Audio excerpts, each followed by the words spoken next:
Hello les amis, j'espère que vous allez tous bien. Aujourd'hui on se retrouve sur ma chaîne où je vous propose une vidéo de comment réaliser une génoise bien haute et bien moelleuse et surtout ne pas la rater. Je vais vous partager quelques astuces. C'est une recette de génoise où on ne se prend pas la tête puisque pas besoin de faire cuire au préalable les œufs et le sucre au bain-marie. Vous allez voir, c'est parti pour les ingrédients. Alors pour les ingrédients, je vous ai simplement mis que un œuf est égal 30 g de farine et 30 g de sucre, que vous rajoutez une pincée de sel et des arômes au choix, donc vanille, fraise, etc. Pour la génoise, pas besoin de levure chimique pour qu'elle prenne de la hauteur. Vous allez voir, le secret réside dans comment battre le sucre et les œufs. Quand on vient casser les œufs dans un saladier.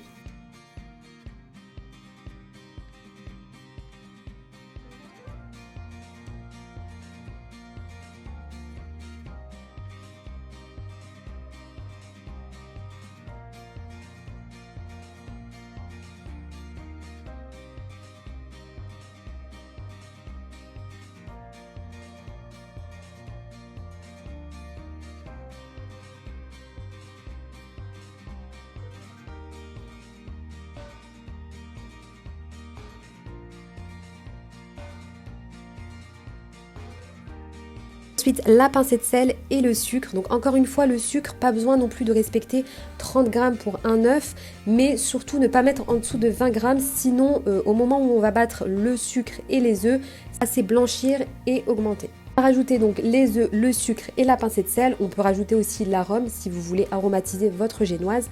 Et là maintenant, on vient battre donc avec votre batteur ou avec votre robot pâtissier le mélange.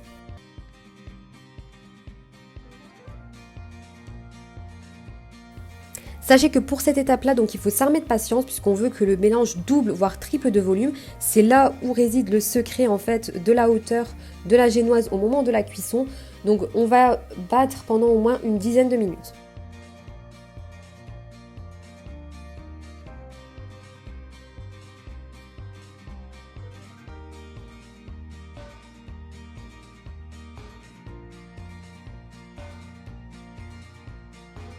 Voilà le mélange après une dizaine de minutes, donc ça a bien blanchi, ça a triplé de volume et c'est bien mousseux.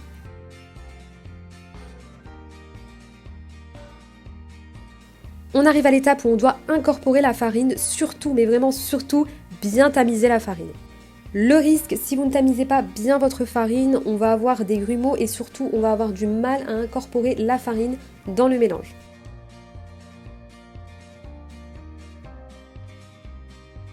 Cette étape de la préparation de la génoise est très importante.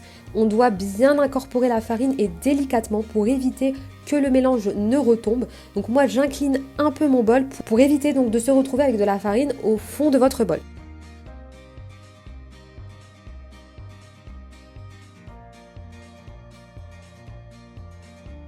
Pour cette étape aussi, il faut bien s'armer de patience puisqu'on va essayer délicatement d'incorporer la farine et ça prend quelques minutes.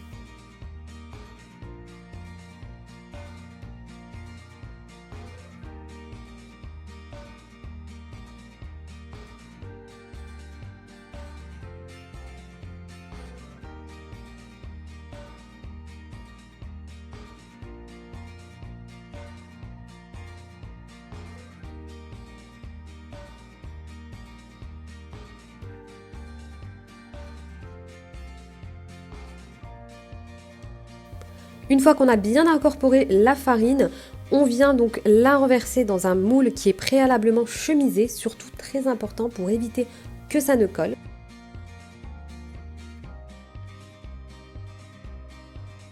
On vient tapoter ensuite pour faire sortir les bulles d'air.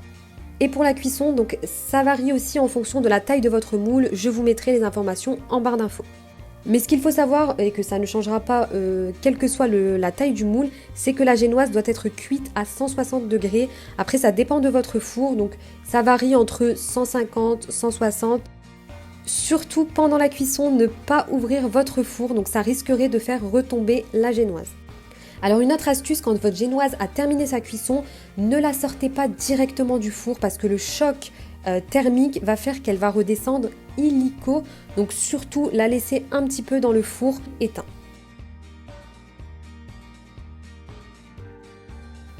Voilà le résultat de la génoise à l'intérieur, franchement elle est super moelleuse.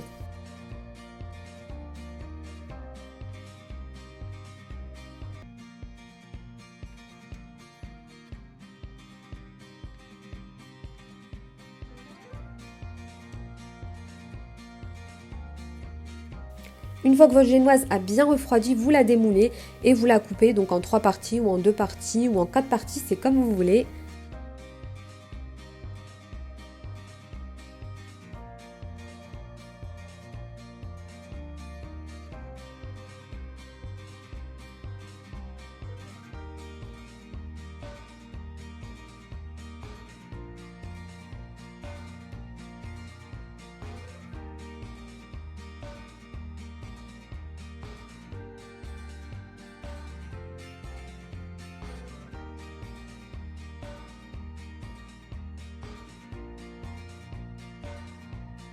J'espère en tout cas que cette vidéo vous aura plu, j'ai essayé de vous donner le maximum d'astuces et de conseils que j'avais pour ne pas rater sa génoise.